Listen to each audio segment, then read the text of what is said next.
நான் வாழ்க்கையோட கடைசி பகுதியில தான் இந்த டிப்ஸ் எல்லாம் கத்துக்கிட்டேன். கேக் வெட்டும்போது ஒரு கேக் டோங்குகளை தலைகீழாக வச்சுக்கோங்க. இப்படி வெட்டுனா துண்டுகள் ஒரே மாதிரி இருக்கும். 2 கிண்ணங்கள் ஒட்டி கழட்ட முடியலையா, உள்ள இருக்கிற கிண்ணத்தை ஒரு கரண்டி வச்சு லேசா தட்டுனா அது ஈஸியா பிரிஞ்சிரும். நிறைய பாத்திரங்களை வைக்கிறது கஷ்டமா இருக்கா, ஒரு தட்டை எடுத்து அது மேல பாத்திரங்களை அடுக்கி வைங்க. அப்புறம் கையால அதை சுத்தி ஒரு வளைய மாதிரி செஞ்சா அது உறுதியா இருக்கும். இத முயற்சி பண்ணி பாருங்க. சிங்க்ல இருக்கிற துளை பாத்திரங்கள் கழுவும் சோப்பு வைக்கிறதுக்குன்னு நான் என் வாழ்க்கையோட பாதி காலத்துல தான் தெரிஞ்சுக்கிட்டேன். என் காலம் வீணாகிடுச்சு. ஒரு துப்புரவு பணியாளர் சொல்லி கொடுத்த டிப்ஸ். டிஸ்போசபிள் கையுறைகள் போடுறதுக்கு முன்னாடி மணிக்கட்டு பகுதியை திருகுங்க. இப்படி செஞ்சா அது ஈஸியா கழண்டு விழாது. இந்த ட்ரிக் கத்துக்க நான் கடைசி ஆளா ஒரு கரண்டிய தலைகீழாக பாட்டில் நுனியில வச்சு ஊத்துனா எதுவும் சிந்தாது. குழம்புல எண்ணெய் அதிகமா இருக்கா, ஒரு கரண்டி மேல ஐஸ் கட்டிகளை வச்சு அத குழம்புக்குள்ள லேசா கலக்குங்க. எண்ணெய் எல்லாம் குளிர்ந்து கரண்டியில ஒட்டிக்கும். சாதம் கஞ்சி மாதிரி ஆயிடுச்சா,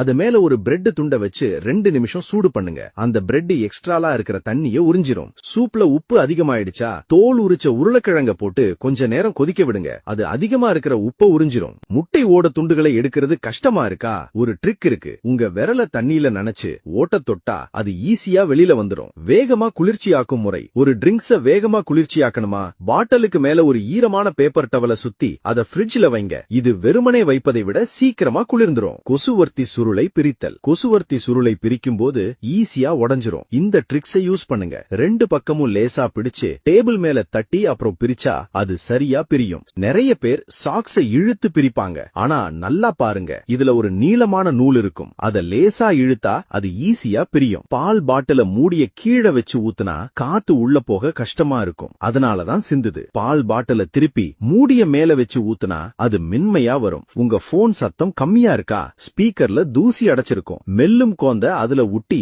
சில தடவை அமுத்துனா அழுக்கு எல்லாம் வெளியே வந்துடும். பக்கத்து வீட்டு பாட்டி சொன்னாங்க, 2 ஹேங்கரை குறுக்கு வாட்ல வச்சு துணிகளை காய போட்டா எவ்வளவு வேகமா காத்து அடிச்சாலும் கீழே விழாது. மாத்திரை பாக்கெட்டை முழுசா யூஸ் பண்ணலையா, பாக்கெட்டோட 2 பக்கத்தையும் வெட்டி அதை சில தடவை மடிங்க. அப்புறம் வெட்டின துண்ட மேல மாட்டுனா அது இறுக்கமா மூடிடும். ஒரு நொடியில பேரிச்சம்பழம் கொட்டையை எப்படி எடுக்க, ஒரு ஸ்டீமர் கூடைய பயன்படுத்தி ஒரு குச்சி அதுல இருந்து குத்துனா கொட்டை ஈஸியா வெளியே வரும். ஒரு ஹேர் டிரையரோட பின் பக்கத்துல ஒரு மாஸ்க மாட்டி அது மேல ஒரு பிளாஸ்டிக் பாட்டிலின் மேல் பகுதியை வச்சு ஒரு குட்டி வேக்யூம் கிளீனர் மாதிரி பயன்படுத்தலாம். தூசி எல்லாம் ஈஸியா உறிஞ்சப்படும். உங்க போன் தண்ணியில விழுந்துட்டா முதல்ல அதை ஒரு டிஷ்யூ வச்சு தொடைங்க.